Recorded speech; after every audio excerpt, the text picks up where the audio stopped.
السلام علیکم ورحمۃ اللہ۔ میں ہوں مبین احمد قادری شاذلی اور آپ دیکھ رہے ہیں میرا یوٹیوب چینل مبین احمد قادری شاذلی۔ میں اپنے یوٹیوب چینل پہ تمام ناظرین کا خیر مقدم کرتا ہوں اور امید کرتا ہوں کہ آپ تمام احباب خیر عافیت سے ہوں۔ گزشتہ کچھ روز سے میرے کچھ احباب مجھ سے خاص عمل کے بارے میں پوچھ رہے ہیں، وہ خاص عمل ہے کہ ہمیں خواب میں حضور سرکار دو عالم صلی اللہ علیہ وسلم کی زیارت مبارک کیسے ہو۔ تو اس کے لیے بےحد ہی نہایت مفید اور نافع عمل بتا رہا ہوں۔ آپ تمام احباب اس ماہ رجب میں اسے ضرور کریں۔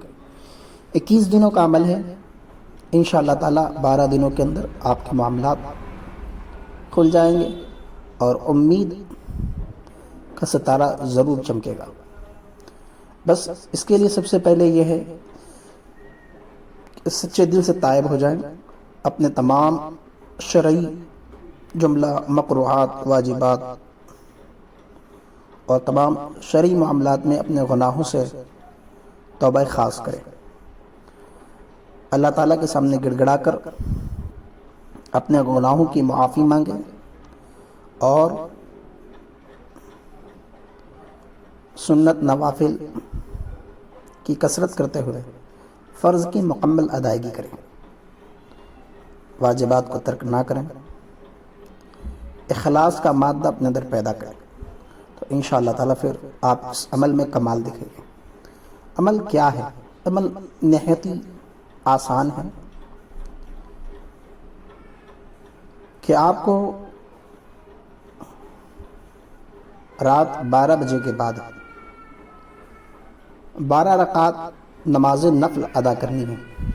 خاص نیت ہوگی آپ کی زیارت مبارک صلی اللہ تعالیٰ علیہ وآلہ وسلم کی۔ آپ ہر رکعت میں سورۃ الفاتحہ کے بعد سورہ مزمل شریف پڑھیں گے، ٹھیک ہے، ایک مرتبہ۔ بعدہ اس کے 12 رکعات مکمل کرنے کے بعد پھر اس کے بعد آپ کو یہ درود پاک پڑھنا ہے، اللہم صلی علی سیدنا محمد النبی الامی صلی اللہ علیہ وسلم۔ اس درود پاک کو 1000 مرتبہ روزانہ پڑھیں، اور پھر جب درود پاک مکمل ہو جائیں 1000 مرتبہ تو آپ اسی مصلی کے اوپر سو جائیں۔ انشاءاللہ تعالیٰ اس عمل کی برکت سے اللہ پاک اپنے حبیب سرکار دو عالم صلی اللہ علیہ وسلم کی زیارت پاک سے آپ کے دل کو منور مجلہ کرے گا۔ السلام علیکم ورحمۃ اللہ۔